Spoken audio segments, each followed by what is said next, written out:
Hello.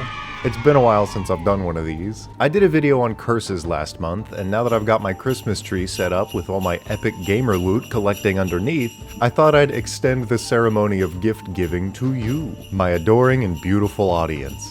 But nothing's free, so I'm just gonna curse all of them and that'll be the cost. I made the prompts, fleshed them out completely in D&D Beyond, and I'll upload those when this video goes up. I've got 10 gifts you lovely DMs can put under your party's tree, ranging from common to artifact. I'd started with a bunch of stupid ideas, and then I worked on them for so long that some of them are kinda cool? I don't know. Let's go. The first and honestly my favorite are the figurines of the Fabled Four. The basic concept was, what if you had a set of Avengers action figures, and each time you got one, it would try to sell you on the next one, and then when the team assembled, they all kicked your ass. They're a lot like the figurines of Wondrous Power. Each one will have a different figurine in its pocket, and when you summon it, the entire duration that it's out, it just keeps trying to pitch you like, hey, you want to buy this action figure? It's cool, it has like punch action power, and if we're both summoned at the same time, we've got combo moves. The only way that you can collect the next one is by buying it, and then from that chain down you buy all four. You probably start with the Unseen Skulker, and he's gonna sell you on Big Joanna, and she's gonna sell you on the Holy Maiden, and the Holy Maiden's gonna sell you on Sir Osimonius. And the curse is, which I mentioned before on top of them selling themselves, when they're all together, immediately when you touch the last one and learn its like summon word, they all pop out and attack you as a team. The next item is the Blade of Hanlon, which is based on Hanlon's razor. Never attribute to malice what you can attribute instead to stupidity. So the core function is you get a pretty solid attack bonus, and on top of that, your intelligence score increases as long as you're attuned to it. And while you're attuned to it, you're also cursed. As long as you're cursed, whenever a creature hears you speak, it thinks you're the dumbest person it's ever met. It attributes everything you do to stupidity. So some characters might try to help you out or over-explain things or be super nice but in kind of a condescending way. And the fun thing about removing the curse is that the damage is done. These people still think that you were just stupid then. I feel like a lot of my characters and some of my players just actually have this curse anyway, and that's kind of sad. But moving on to the Mirror of Mockery. It's a fancy shield that has a reflective crystal in it, and every time you take damage from a ranged attack, you can use a reaction to absorb it and duplicate it, and then make that same attack on your turn with the same attack roll and damage bonus. So if you took like 30 damage from a giant hucking a rock at you, you can huck the rock back with giant strength. The curse is, whenever you're looking at someone, their face is your face. Like, even down to like an insect, your head basically vanishes, or a dog, your head's a dog, a dragon, you go big head mode, but with a dragon. It probably pisses a lot of people off, but that would stroke some people's egos, and that doesn't stop you from being able to charm them. So imagine charming a king while you look like the king while you're looking at the king. Okay. The next wonderful item is a piece of jewelry you can get your party called the Succubus Piercings.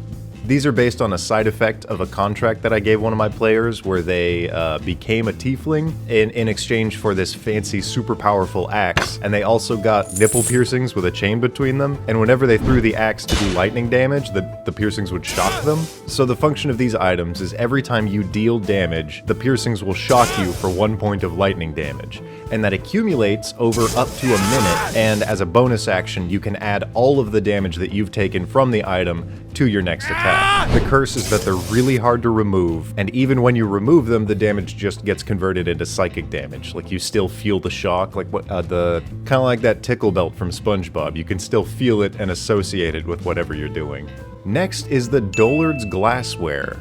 I wanted to come up with some cursed magic item that's like a whiskey set, because I know that's a really standard, kind of boring Christmas gift, and it's really hard to figure out the logistics of a 3-part magic item, but this is what I got. This poorly crafted set of glassware consists of 2 short glasses and a bottle. Any liquid poured into the bottle is converted into 1d4 plus 1 charges in the same number of days. As an action, you can expend 2 charges to pour yourself and a friend a glass of whiskey. Then you can drink from it, and it removes a wide variety of effects and heals you, which makes it a legendary item because it's a replenishable healing potion.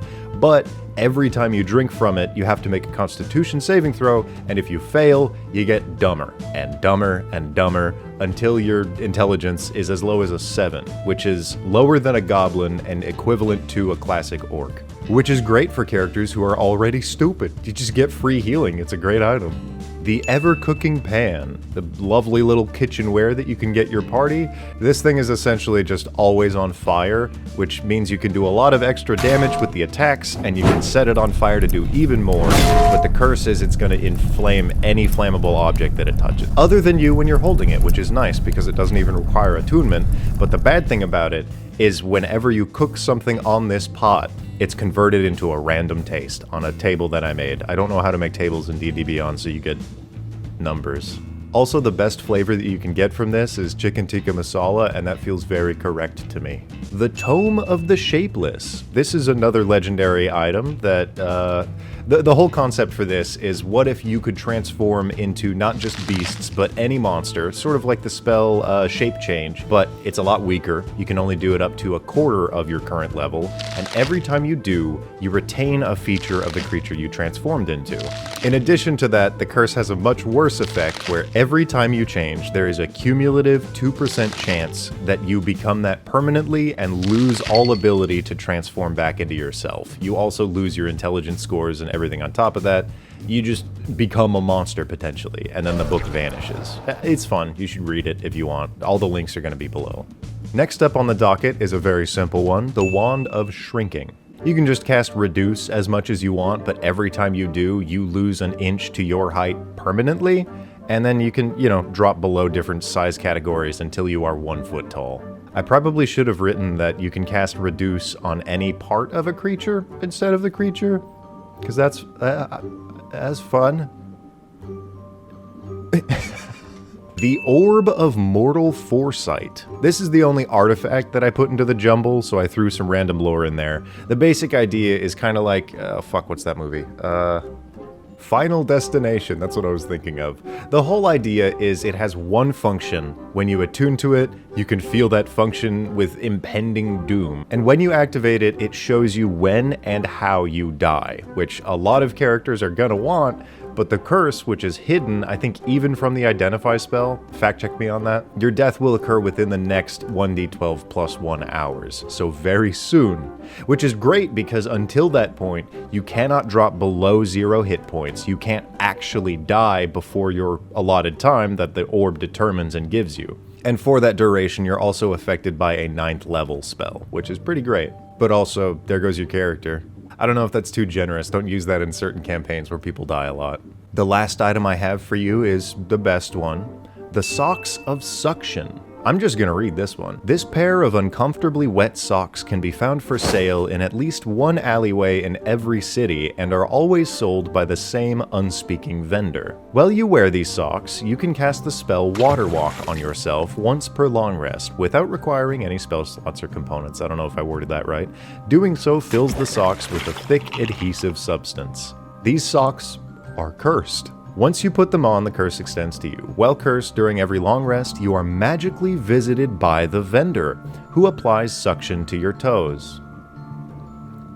You must succeed on a DC 8 Constitution saving throw or gain 1 level of exhaustion. You basically lose that long rest because you stay awake the whole night. The vendor only appears while you are resting, is only visible to you, and vanishes when you fully roused from your sleep. This can only be attuned to by a creature that has toes. That's it.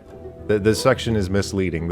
You don't get like spider walk or anything cool. You can just walk on water. Merry Christmas. Oh yeah, I made one other holiday themed thing, and you can only find it on the Pointy Hat channel on the 27th. That'll be super fun. It was a lot of fun to make. The art that he did for that is really cool, so go check it out. That'll probably be near the top of the links at the bottom of this video. This ain't sponsored, but if you enjoy my videos and such, I've also written some books. My best projects are easily Stibble's Codex of Companions, which has a bunch of little beasties designed by me, or The Seeker's Guide to Twisted Taverns, which a fantastic team helped me complete. I also designed the absolutely insane adventure Sunken Isles, and helped make an adventure for the City of Mist book Local Legends, which I just got the box set for. And also, I've been working on a legitimately fun Stibbles board game called Companion Quest that should come out in late February. Keep an eye out. Stibbles has epic siblings, and I can't wait to talk about it. I'm gonna go have a Merry Christmas. I hope you do too.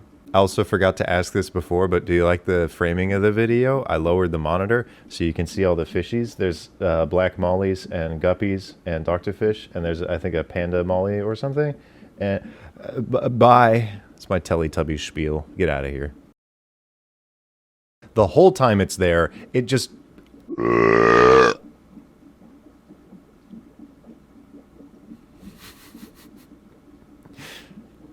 What was I saying?